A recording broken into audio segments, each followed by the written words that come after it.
Police महानगर की ओर से सभी देशवासियों एवं क्षेत्रवासियों को 75वें गणतंत्र दिवस की हार्दिक शुभकामनाएं एवं बधाई। अयोग्यता से संबंधित याचिका की सुनवाई में शामिल हुए शरद पवार। अजीत पवार गुट ने पार्टी की आंतरिक चुनावी प्रक्रिया पर उठाए सवाल।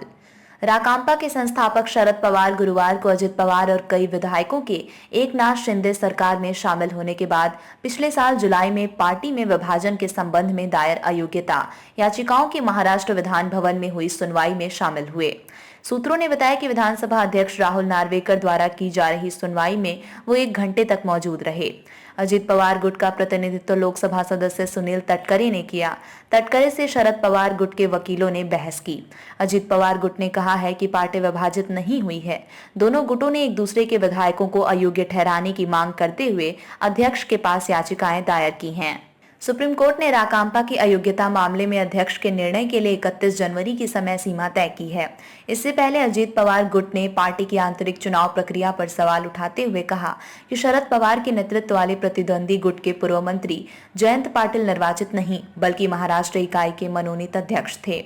पाटिल ने कहा कि वो राकांपा की राज्य इकाई के अध्यक्ष हैं क्योंकि उन्हें इस पद के लिए चुना गया था और वरिष्ठ नेता प्रफुल्ल पटेल ने उन्हें उस वक्त इस आशय का एक पत्र दिया था जो अब अजीत पवार समूह के सदस्य हैं।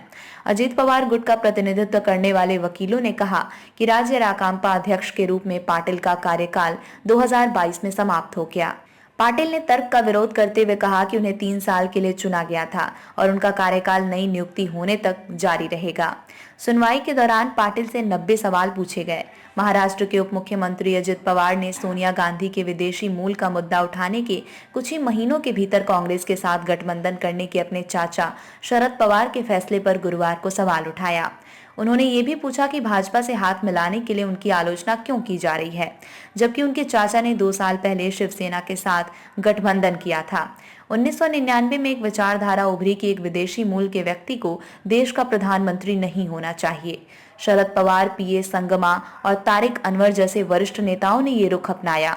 हम युवा थे और हमने भी उस रुख का समर्थन किया। जून 1999 में राकांपा का गठन हुआ और अक्टूबर 1999 में हम राज्य में विलासराव देशमुख की सरकार में शामिल हो गए। अजीत पवार ने पूछा कि 6 महीने भी नहीं बीते थे विदेशी मूल के मुद्दे का क्या हुआ। यदि विदेशी मूल की होने के नाते सोनिया गांधी कांग्रेस अध्यक्ष थी तो कांग्रेस के साथ जाने का फैसला क्यों लिया गया। अजीत पवार ने आगे दावा किया कि जब जून 2022 में उद्धव ठाकरे के नेतृत्व वाले शिवसेना, राकांपा और कांग्रेस की सरकार गिर गई तो राकांपा में सभी ने भाजपा से हाथ मिलाने का फैसला किया था।